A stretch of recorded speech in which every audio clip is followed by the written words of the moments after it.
We are moving into that phase of the Bitcoin cycle where it just keeps going up, it just keeps going up, it just keeps going up, and the altcoins keep going up, and the altcoins keep going up, and more projects get launched, and more projects grow, and then the community and the projects need to find ways to get together to work out the direction of particular projects. That's what we're going to be talking about in this video.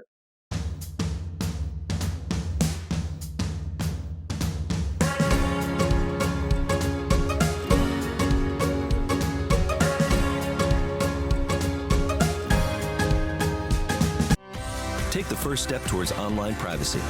Get NordVPN.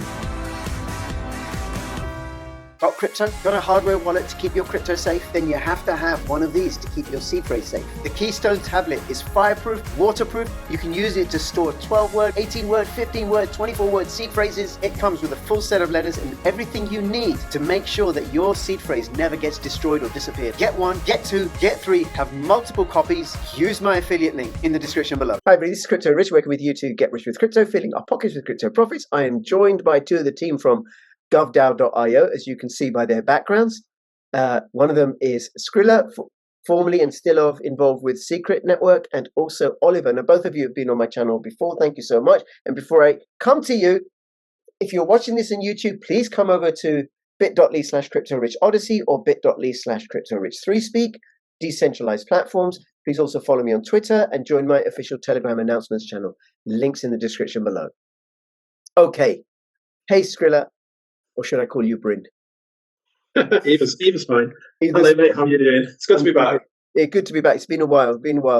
Okay, Oliver, thank you for coming back on. Now, you are, I think, the founder or the co-founder of Gov.Dao.io. Do you want to say a little bit about what Gov.Dao.io is, what it does? Yeah, hey Rich, and thanks for having us back on the show. Always a pleasure, and I really enjoyed last time, and it's great to give you an opportunity to find out more about what we're doing. Gov.Dao is a platform for building better governance and to educate on being a decentralized autonomous organization. Right, a decentralized autonomous organization, which is what lots and lots of cryptocurrency projects are launching. So, decentralized, like there's no central point of control. It's all over the internet. There's no central organization either. It's autonomous, i.e. independent, but it is still an organization. It has some coherence. And then I suppose the challenge is, well, how do you determine the direction of a decentralized autonomous organization? And then how do you ensure that it fits with any international regulations or national regulations, if such a thing were possible? 100%. Right? Yeah, 100%. I mean, it all stems from the fact that this is the whole point of crypto, to remove the power from the central authorities, to remove that intermediary who has power over your finances. That's why we've got Bitcoin and we've got a decentralized network of miners. That's why we've got DeFi, because it gives the power of the finances back into control of the people.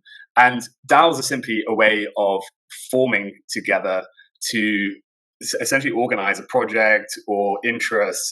And a good way to look at it is the way that the ETH Foundation describes a DAO, which is an organization set up for a common purpose. Right. But it's a decentralized organization, in the way that I think secret agents is a DAO, but it has that decentralized ethos that people can just start participating and then find their own level and their own expression and then move up through the organization if need be, but it's community led. Yeah, exactly. Yeah, it could be community led. I mean, I think it's about having that flat hierarchy. So not one person has power over another person, although that could potentially be the case depending on how tokenomics is set out in these various DAOs. But it is a perfect way to give everyone a say in an organization, to be a part of it in the same way that, a typical CEO or COO would have. Everyone has a kind of role to play and everyone can participate depending on how those DAOs are actually structured. Right. Skrilla, you wanted to say something? Yeah, I was just going to say, so we originally set up Secret Agency as a DAO to give every one of the agents all around the world a chance to participate in the governance and in the strategy of the organization as a whole, but also to be able to get access to funding, to run events all over the world, to run educational initiatives, and really to kind of create their own sort of mini secret agency DAOs in their own communities as well. Yes, and for people who don't know, Secret Agents is a project, a DAO that's connected to the Secret Network, which is a fabulous privacy platform, one layer. Okay. All right. Now, you were on a few months ago, just setting up, and that you just set up and everything, and now you want to come back on to give us an update. But before we do that, because your customers, your clients are actually these projects, right? Versus, because you don't have a token or anything. Yeah, I mean, let me explain how we're actually structured, because Gov.Dao is what I founded in December 2021, and I founded it with the purpose of building a platform for building better governance for DAOs. So an easy way for DAOs to get together and to solve some of the issues that DAOs are facing. Because as you know, 2021 was like the explosion of DAOs.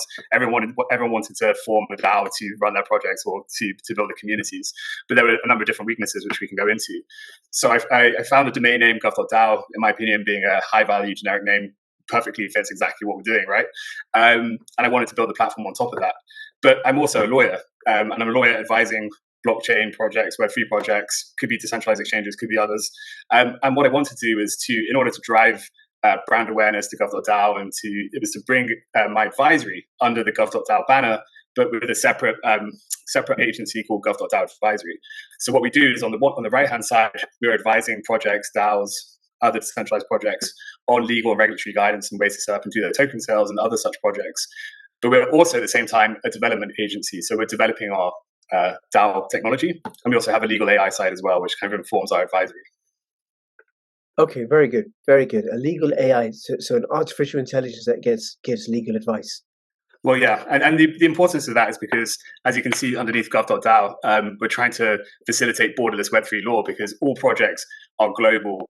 They are providing their services, their platforms in all different jurisdictions.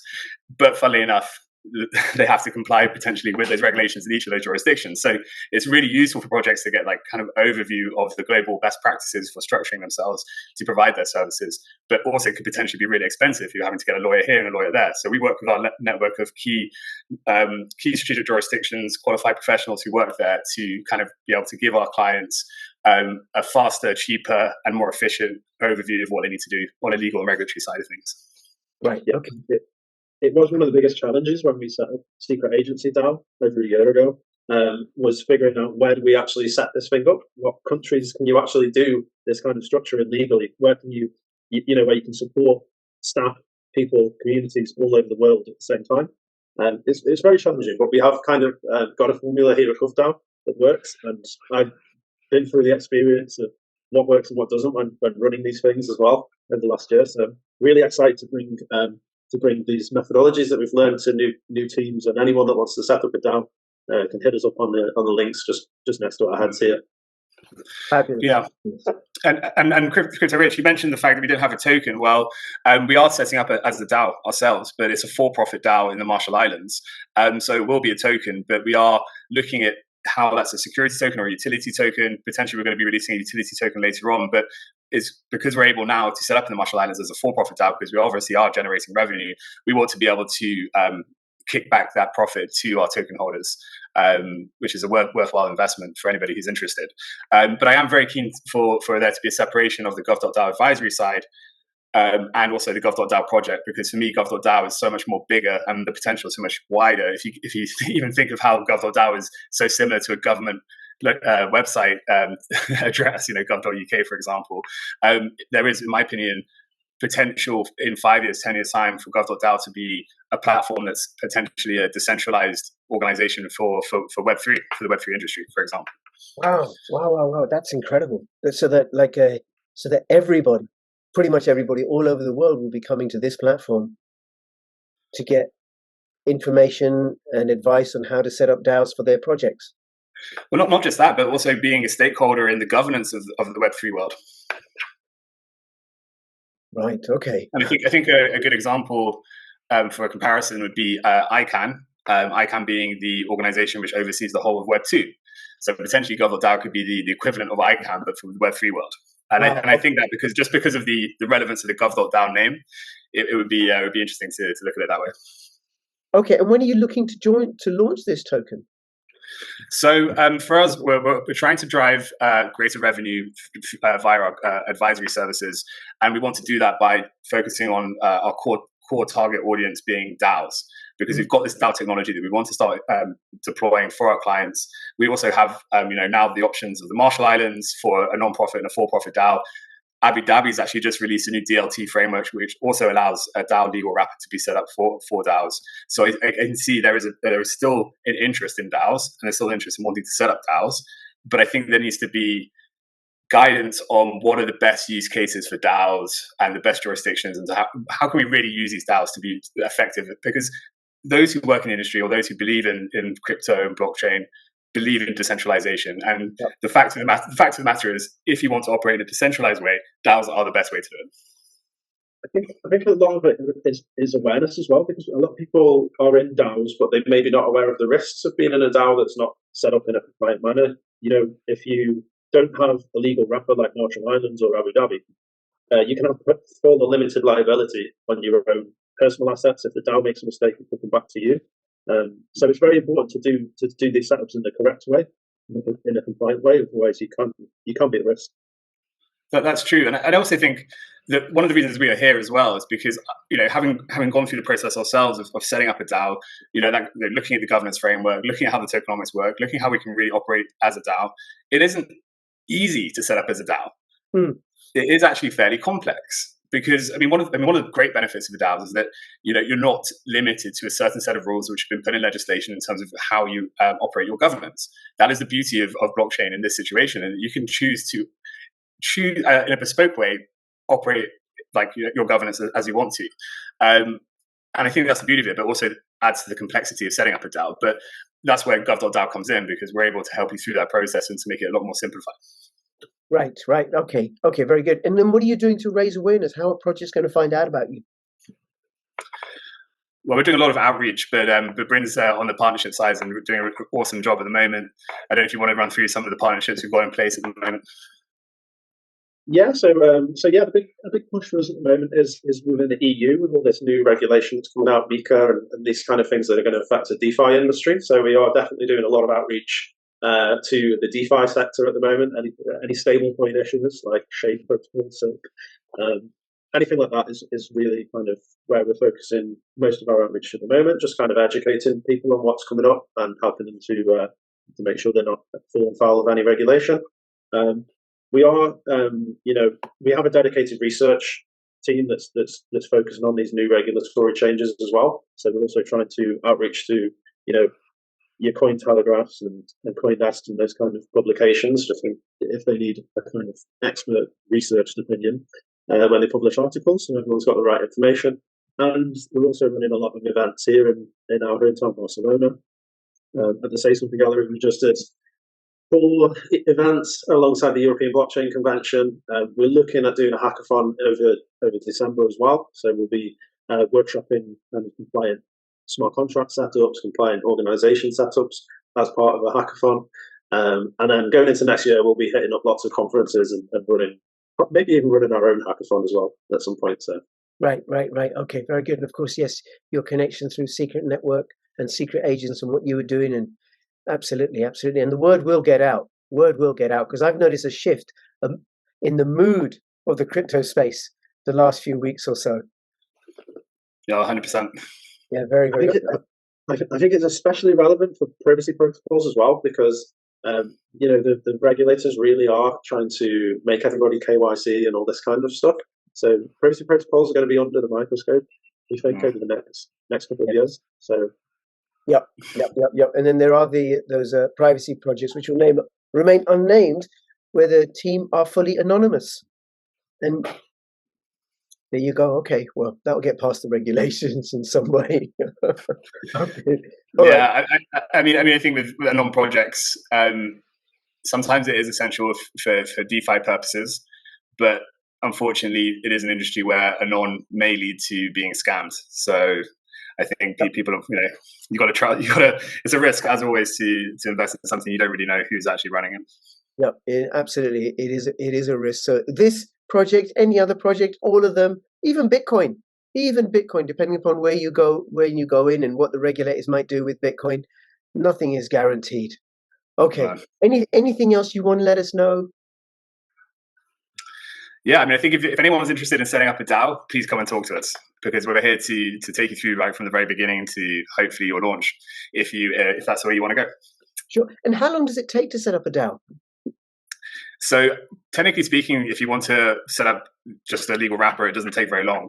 But I would say designing of the governance tokenomics and the governance framework and building your community is probably going to take you minimum, I don't know, a month, depending on how quickly you can actually, and time spent on it. Because I think it is that's the most complex part of it. You don't want to launch a token which isn't effective when it comes to to your governance. Right. Okay. Now, go on, Bryn. I was going to say, when we built Secret Agency, we spent a lot of time doing our governance structure because it's very important. Like, you don't want so for everyday tasks like running this month's payroll or doing this event cost, you want a kind of simple voting system. But let's say if someone leaves or you need to change the direction of the entire organization, you might have a completely different governance system for that, with more people involved for quorum and more of a threshold of yeses to be able to make things pass. So the governance, working out the governance was the most complex bit for us. And then once we had that sorted, the actual setup was, I think, a week, and it arrived on New Year's Day as well, which was brilliant. Our certificate of incorporation. So. Very good. And I take it that you're blockchain agnostic. You don't care whether it's Near Protocol or Atom or Ethereum. No. It's my choice. We're here for the entire industry. Very good. Very good. Okay. Anything else you want to let us know before we finish up? I think from my side, I think I'm really interested to work with more regenerative finance partners, if possible. I've got super into this over the last couple of weeks. They basically, it's like DeFi, but they use all the profits that they make to put into environmental causes often, or charity causes. I feel like that is a really positive force for the industry and also for the world as well. So if anyone's out there that's working in regenerative finance and wants to talk about setting up DAOs, talk about doing events together and all this kind of stuff, then happy to chat to you. You can use the link, the calendar that's just up. Yes.